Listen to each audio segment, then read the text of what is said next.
Lo pernah gak ketemu sama seseorang yang baru lo kenal dan lo betah lama-lama ada di sampingnya? Lo mau tahu rahasianya ada di mana? So, stick around.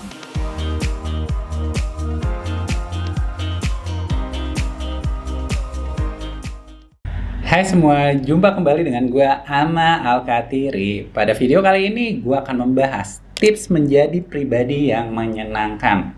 Tips yang pertama adalah nyaman menjadi diri sendiri. Gimana mau jadi pribadi yang menyenangkan kalau kita masih nggak nyaman menjadi diri kita sendiri? Orang lain itu bro, baru akan merasa nyaman ketika kita juga nyaman menjadi diri kita sendiri. Lo pernah gak ngerasa ketika lo deket sama seseorang yang grogi, ya diri lo juga ikutan grogi. Ketika lo deket sama orang yang insecure, diri lo juga berasa insecure. Tapi sebaliknya, ketika lo deket sama orang yang nyaman menjadi dirinya sendiri, ya diri lo juga akan nyaman menjadi diri lo sendiri. Apa yang lo rasa tentang diri lo, itu akan menular ke orang sekitar lo. Inilah kenapa gue tekankan, jadilah diri lo sendiri tanpa peduli mau orang lain suka apa enggak sama diri lo. Setiap orang itu autentik bro, dan terkadang kita malu menunjukkan authenticity yang kita punya karena kita takut orang lain itu nggak bisa menerima diri kita apa adanya. Kita takut kalau teman-teman kita menjauh pada saat kita jadi diri kita sendiri, ataupun kita takut kalau nggak ada orang yang mau bergaul sama diri kita. Ada salah satu kutipan yang sangat-sangat bagus dari Coco Channel. Dia adalah founder dari merek channel yang gue yakin cewek-cewek yang nonton udah pasti familiar sama merek ini. Coco Channel itu mengatakan, in order to be irreplaceable, one must always be different. Bila lo ingin menjadi seseorang yang tak dapat tergantikan di hidup ini, jadilah orang yang benar-benar berbeda. Dan satu-satunya untuk menjadi berbeda adalah ketika lo nyaman menjadi diri lo sendiri. Tips yang kedua untuk menjadi pribadi yang menyenangkan adalah dengan cara lebih banyak mendengar dibanding berbicara. Pernah ketemu sama seseorang yang gak ngasih kesempatan lo untuk berbicara? Pokoknya dia cuma mau ngomong tanpa mau mendengarkan diri lo. Pertanyaannya, apakah menyenangkan orang seperti itu? Jelas enggak kan? Buat gue, seberapa menarik diri lo, seberapa cantik diri lo, ataupun seberapa pintar diri lo, tapi kalau lo nggak bisa mendengarkan dan mengerti diri gue, ya gue juga nggak akan betah lama-lama ada di samping lo bro. Dan lo tahu gak sih, ternyata penelitian menunjukkan hanya 10% aja dari kita yang benar-benar dapat mendengarkan secara efektif. Dan buat gue, hal ini menjadi salah satu alasan kenapa kita merasa kesepian even kita udah dikelilingi sama teman atau sahabat kita. Alasannya, lo mau tahu kenapa? Karena mereka nggak bisa mendengar dan mengerti diri kita. Dan kebayang nggak lo, pada saat lo punya teman yang lagi kena masalah dan lo belajar untuk bisa mendengar dan mengerti permasalahannya tanpa memberikan solusi, nasihat ataupun komentar. Percaya bro, kalau hal itu yang lo lakuin, teman lo yang kena masalah itu berasa dirinya nggak bakal kesepian karena lo benar-benar bisa mendengar dan memahami dirinya.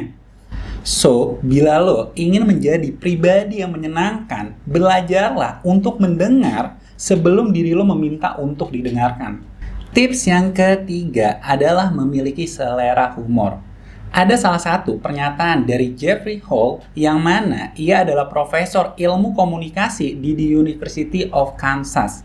Ia mengatakan ketika dua orang yang asing bertemu satu sama lain dan seorang pria tersebut dapat membuat wanitanya tertawa, kemungkinan besar wanita tersebut tertarik untuk berkencan.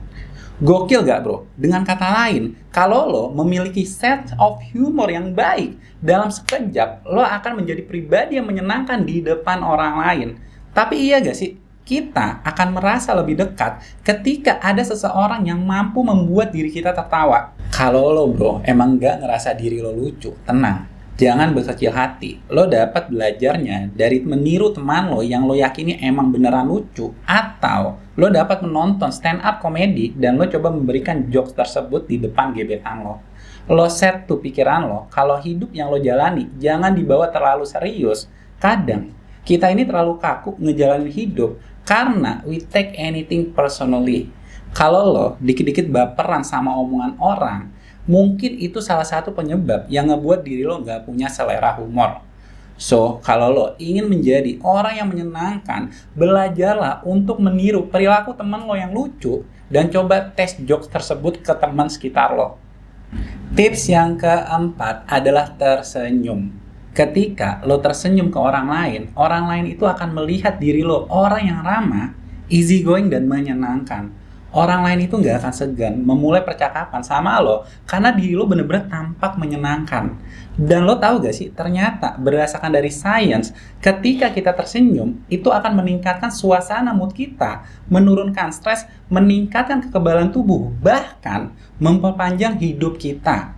Kesimpulannya, ketika lo tersenyum, hal itu nggak cuma berdampak pada orang lain, tapi juga sama diri lo sendiri, bro. Kalau emang senyum itu bisa membuat diri lo lebih tenang, ya energi lo juga akan terpancar ke orang lain yang akan membuat orang lain juga akan lebih tenang. So, bila lo ingin menjadi pribadi yang menyenangkan, belajarlah untuk selalu tersenyum ke orang lain. Tips yang kelima adalah berikan pujian. Apa yang lo rasain, bro, ketika ada seseorang yang memberikan pujian, entah itu tentang karya lo, penampilan lo, ataupun cara lo berpikir? Gue jamin pasti seneng kan? Nah, sama akan halnya ketika lo bisa memberikan pujian ke orang lain. Tapi pertanyaannya, seberapa sering lo memberikan pujian ke orang lain? Gue rasa mungkin gak terlalu sering. Kenapa? Karena memberi pujian ke orang lain itu gak membuat diri kita nyaman. Atau karena kita ngerasa gengsi. Apalagi pujian yang kita berikan itu ke orang terdekat, udah pasti gengsinya lebih tinggi. Iya gak? Gue gak bilang lo harus memberikan pujian ke semua orang, bro. Tapi poinnya, kalau lo emang suka sama karya orang lain dan mengagumi pencapaiannya, ya tolong berikan pujian beserta alasannya. Ini prinsip gue ya, bro. Jangan memberikan pujian tanpa memberikan alasan yang spesifik. Kenapa? Takut dikira modus. Tapi ketika lo bisa memuji konten gue, karena menurut lo apa yang gue sampaikan di sini itu sederhana, mudah dimengerti, dan berdasarkan informasi yang jelas, pasti gue akan jauh lebih senang dibanding lo mujinya. Oh iya bang, konten lo emang bagus. Udah, which is gue juga senang. Tapi gue akan jauh lebih senang pada saat lo memuji gue dan memberikan alasan yang spesifik setelahnya. So, bila lo ingin menjadi pribadi yang menyenangkan, belajarlah untuk memuji orang lain secara tulus dan berikan alasan kenapa lo memujinya. Terima kasih untuk kalian yang udah nonton video gue kali ini, dan jika kalian ngerasa video ini bermanfaat, jangan lupa untuk di like, subscribe, share, dan juga komen. Gue harap 5 tips ini itu dapat kalian praktekkan secara langsung, dan kalau emang it works, kalian bisa sharing 5 tips ini ke teman kalian. So, thank you once again. Gue Amal Katiri, and I'll see you next time.